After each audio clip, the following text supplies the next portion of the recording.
Tetapi seorang penumpang pria tampaknya ingin menjahilinya. Ia meletakkan sebuah botol di dahi Peter. Lalu, dengan hati-hati melepasnya. Coba perhatikan baik-baik, air dari botol ini perlahan-lahan mengalir di dinding botol. Dan tiba-tiba saja, Peter tidak bergantung pada apapun, padahal ia menggantung terbalik di atap kereta. Peter menjadi bingung, tapi penumpang wanita di dekatnya tampak sangat panik. Peter pun berniat meminta maaf atas apa yang terjadi, tapi tanpa diduga, tangannya seperti dilapisi dengan perekat. Tangan Peter menempel di baju wanita itu. Melihat itu, penumpang pria pun segera mendorongnya. Tetapi, baju wanita tadi malah tertarik oleh Peter. Si penumpang pria pun marah. Ia berusaha meninju Peter, tapi Peter segera menendangnya. Penumpang lain lalu mencoba menyerang Peter juga, tapi Peter langsung menghindar dan menendang pria itu. Ternyata, tidak hanya tangan yang menjadi lengket, tapi tampaknya Peter juga memiliki kekuatan super. Ia dengan mudah memblokir semua serangan, bahkan menghancurkan tiang di dalam kereta. Peter sendiri tidak tahu kapan tepatnya ia mendapat kekuatan itu. Baru beberapa hari yang lalu, Peter masih seorang kutu buku di sekolah, yang sangat sering menjadi objek penindasan. Dan sekarang, bahkan seekor lalat saja bisa ditangkapnya dengan tangan kosong. Sebuah jam wicker juga dihancurkannya dengan mudah. Sekarang tangan Peter tampaknya memiliki kekuatan luar biasa. Keran air, dan gagang pintu lemari, seluruh benda di kamar mandinya sepertinya rusak di tangannya. Peter pun harus membuka pintu dengan lembut untuk kembali ke kamarnya. Tak lama kemudian, seekor laba-laba hitam menarik perhatiannya. Peter tiba-tiba menyadari sesuatu. Ia segera berselancar di internet untuk mencari informasi tentang laba-laba, termasuk efek samping gigitan laba-laba. Tapi di tengah pencarian, Peter tiba-tiba menyadari sesuatu. Semua yang terjadi adalah karena laba-laba.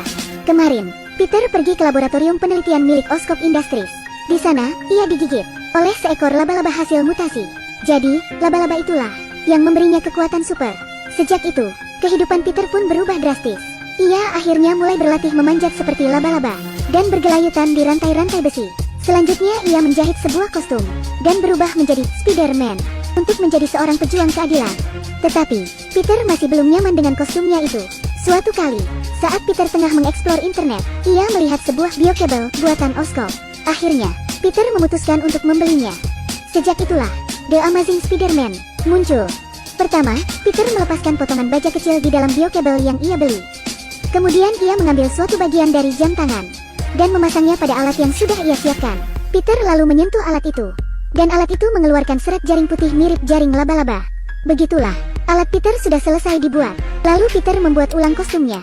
Ia mengecat merah kostumnya, melepaskan lensa kacamata hitam, dan menaruhnya di kostum. Lalu ia memasang alat yang sudah ia buat tadi. Jadi, begitulah, Peter akhirnya bermain-main di atas kota dan bersenang-senang. Dari waktu ke waktu, Peter telah membantu menegakkan keadilan dengan jaring laba-laba buatannya. Tapi tentu saja, tindakannya kadang disalahpahami oleh polisi. Di sisi lain, seorang dokter di Oscorp, Dr. Kurt Connor, tengah meneliti soal rekayasa genetik. Ia mencoba membuat serum dari persilangan gen tikus dengan gen kadal. Singkat cerita, serum itu harus berhasil saat diaplikasikan ke tubuh manusia. Kurt pun akhirnya menguji coba tangannya yang patah agar tumbuh kembali.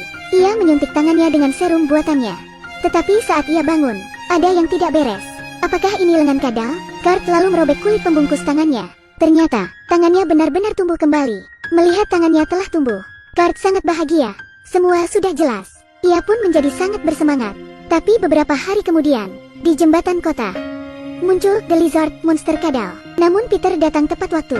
Ia pun segera menyelamatkan orang-orang. Namun Lizard telah kabur. Di sisi lain, Peter telah menyelamatkan seorang anak laki-laki. Lalu ayah si anak itu bertanya padanya, "Siapa kau?" Spider-Man.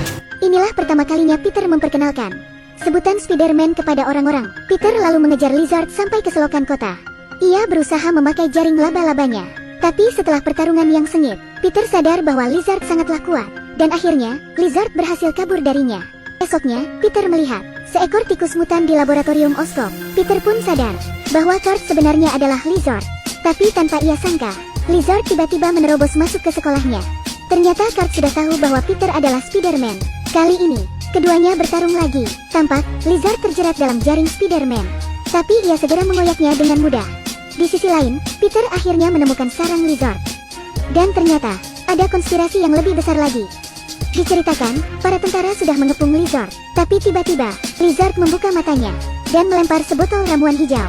Asap dari botol itu lalu menyebar, dan para tentara mulai bermutasi. Tapi ini semua belum selesai. Rencana Lizard sebenarnya adalah untuk mengubah seluruh kota menjadi monster kadal. Lizard pun naik ke puncak gedung Oscorp untuk memasang ramuan hijaunya. Namun Peter segera tiba tepat waktu. Ia segera menyerang Lizard. Akhirnya, Lizard pun segera menyerang balik. Kekuatannya telah meningkat banyak. Jadi, Peter dapat ia habisi dengan mudah. Bahkan alat peluncur jaring milik Peter pun dihancurkannya. Lalu ia mengejek Peter Parker yang malang. Tidak ada ibu. Tidak ada ayah. Tidak ada paman. Tiba-tiba sang kepala polisi, Kapten Stacy, datang. Ia segera menyelamatkan Peter. Kapten Stacy langsung menembaki telapak tangan Lizard. Tapi Lizard memiliki kemampuan generasi yang sangat tinggi. Jadi, tangannya langsung tumbuh dengan cepat. Kapten Stacy lalu memberikan obat penawar kepada Peter.